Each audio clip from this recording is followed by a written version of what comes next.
Today, many planes break the sound barrier with relative ease. But it wasn't too many years ago that the sound barrier was just that, a seemingly impenetrable, invisible wall.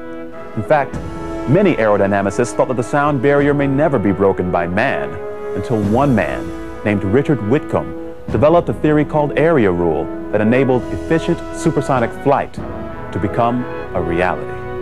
Before October of 1947, attempts to break the sound barrier usually ended in disaster. That was until Chuck Yeager and the X-1 flew through the sound barrier on October 14, 1947. The sound barrier had finally been broken. But there it was what I call a brute force approach, in the sense that a rocket just rammed that airplane through the speed of sound. But the drag was so high that they used up all the fuel in just about 5 minutes. So it was not practical supersonic flight, but it did accomplish the breaking of the barrier.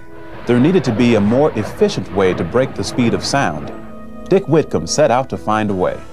Whitcomb found that when a plane reached near supersonic speeds, the drag around the wings would increase by as much as a factor of 5. He saw that much like a bullet, the fuselage was extremely aerodynamic without the wings, but when the wings were added, an aerodynamic bump was causing incredible amounts of drag that was slowing the plane down. It became obvious to him that he had to find a way to take the bump out of the equation. Whitcomb's tests showed that when he added the entire area of wings and fuselage together, the drag, or aerodynamic bump, was exactly the same as the drag of a fuselage with wings. He worked tirelessly to find a solution, when one day, as he was thinking about the problem, the solution hit him like a bolt of lightning. He must indent or pinch in the waist of the fuselage. This new shape of the fuselage would closely resemble the shape of a Coke bottle. Whitcomb was astonished to find that by changing the shape of the fuselage, he took the bump out of the equation and allowed the plane to become as aerodynamically smooth as a fuselage without wings.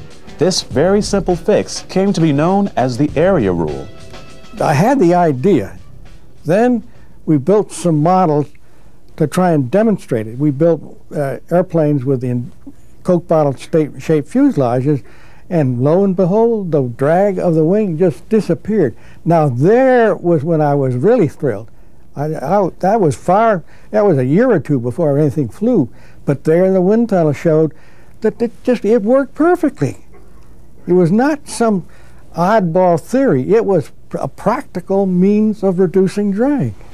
When the area rule concept was flight tested on the newly converted F-102 fighter, the plane soared through the sound barrier with ease.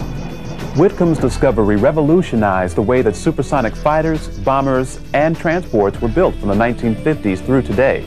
In fact, the area rule concept is still used on many modern planes, including the B-1 bomber and the Boeing 747. Dick Whitcomb's intuition and daring led to a revolution in air technology that has forever changed the history of flight.